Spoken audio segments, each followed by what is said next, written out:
అందరికీ praise the lord అండి. ప్రభువైన యేసు క్రీస్తు నామములో ఈ దినమున వాక్యంలో కొన్ని విషయాలు ధ్యానించుకుందాం రండి. వాక్యంలో మనం చూసినట్లయితే ఇర్మియా 38వ అధ్యాయం 17వ వచనం 18వ వచనం చదువుకుందాం.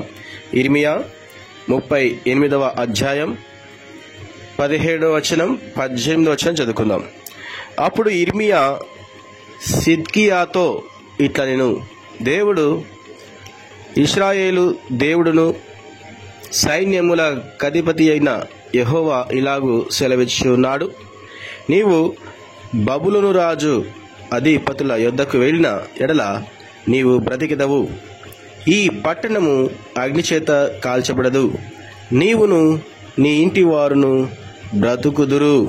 అయితే నీవు బబులోను అధిపతుల యొద్దకు వెళ్ళని ఎడల ఈ పట్టణము కల్దీయుల చేతికి అప్పగింపబడును, వారు అగ్నిచేత దాని కాల్చివేసెదరు, మరియు నీవు వారి చేతిలో నుండి తప్పించుకొన జాలవు.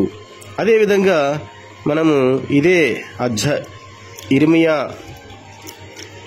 52వ అధ్యాయం 11వ వచనాన్ని చదువుకుందాం రండి. ఇర్మియా 52వ అధ్యాయము 11వ వచనం చదువుకుందాం. 2 సంకెళ్లతో అతన్ని బంధించి బబులోనునకు అతన్ని తీసుకొని పోయి మరణమగు వరకు చెరసాల్లో అతని పెట్టించెను. చాలు. ఇక్కడ మనం చూస్తున్నాం ఇర్మియా 38వ అధ్యాయము 17వ వచనం 18వ వచనం. అదేవిధంగా ఇర్మియా 52వ అధ్యాయం 11వ వచనంలో మనం చూస్తున్నాం, దేవుని హెచ్చరికను త్రోసిపుచ్చిన రాజుకు అతనికి ఏం జరిగిందంట? దేవుని హెచ్చరికను త్రోసిపుచ్చిన రాజుకు అతని రాజ్యానికి వినాశనం అనేది ఇక్కడ చూస్తూ వస్తాం. చూడండి ప్రియ సహోదరుడా సహోదరి, డబ్బు, గౌరవ, ప్రతిష్టలు ఎక్కువైనప్పుడు పాపంలో మునిగి తేలుతున్న మనిషి దేవుడు శిక్షిస్తాడన్న సంగతిని లెక్క చేయడు. అంతేకాదు, రాబో ప్రమాదం గురించి హెచ్చరించినా త్రోసివేస్తాడు. తనకున్న పదవి ఔన్నత్యంతో తాను తప్పించుకోగలను అని అనుకుంటాడు.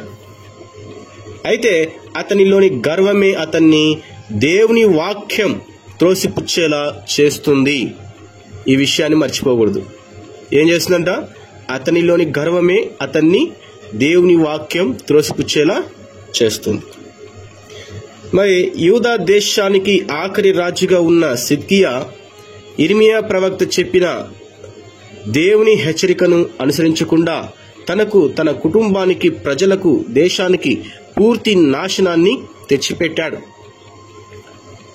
అతను బబులోను రాజు అధిపతుల దగ్గరకు వెళ్తే అతను, అతని కుటుంబము బ్రతుకుతారు, కల్దీయుల పట్టణాన్ని అగ్నితో కాల్చివేయరు అని యెహోవా తన ప్రవక్త అయిన ఇర్మియా ద్వారా సిద్కియాకు తెలియజేసినా అతను దాన్ని అనుసరించలేదు. ఈ విషయాన్ని మనము ఇర్మియా 38:17లో చూస్తాం. సహోదరుడా సహోదరి, దేవుని మాట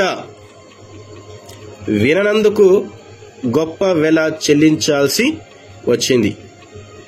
బబులోను రాజు అతని కుమారులను అతని కన్నుల ఎదుటే చంపించాడు. తరువాత సిద్కియా కన్నులు ఊడదీయించాడు. అంతేకాదు, సంకెలతో బంధించి అతన్ని బబులోనుకు తీసుకుని పోయి చెరసాల్లో వేయించాడు. మరణమయ్యే వరకు అతను చెరసాల్లోనే ఉన్నాడు. ఇర్మియా 52:11. సహోదరుడా సహోదరి, బబులోను రాజు దేవునికి ఇష్టమైన యెరూషలేము దేవాలయాన్ని పడగొట్టి కాల్చివేశాడు. రాజనగరును, యెరూషలేములోని గొప్పవారి ఇండ్లను కాల్చివేశాడు. పట్టణంలో ఉన్న వారిని బానిసలుగా చేసి బబులోనుకు తీసుకుని పోయాడు. దేవునిని మరిచి పాపపు మార్గాల్లో పరిగెడుతూ చివరి నిమిషం వరకు దేవుని గద్దింపుకు లోబడి నడుచుకోవడానికి సిద్ధంగా ఉండని వారు ఈ రాజు యొక్కయు రాజ్యం యొక్కయు నాశనం చూసి నేర్చుకోవాలి. కాబట్టి సహోదరుడా, సహోదరి, దేవుడు మనతో ఏదైనా ఒక విషయాన్ని హెచ్చరించి వాక్యం ద్వారా మాట్లాడినప్పుడు మనము దేవుని వాక్యాన్ని ఏం చేయాలంట? దేవుని వాక్యానికి లోబడాలి, దేవునికి లోబడాలి. దేవుడు చెప్పిన మాటను మనము త్రోసిపుచ్చకూడదు. దేవుడు ఏదైనా చెప్తే చేయాలి. అది దైవ సేవకుని ద్వారా మాట్లాడచ్చు, లేదంటే ఒక విశ్వాస ద్వారా మాట్లాడచ్చు, లేదంటే ఒక పరిచారకుడి ద్వారా మాట్లాడచ్చు. అంతేకాదు సువార్తికుని ద్వారా కూడా మాట్లాడచ్చు, లేకపోతే బైబిల్ గ్రంథంలో ఉండే వాక్యం ద్వారా వ్యక్తిగతంగా కూడా మాట్లాడచ్చు. మరి దేవుడు ఎలాగైనా ఆయన మందిరంలో మాట్లాడచ్చు, ఎక్కడైనా మాట్లాడచ్చు.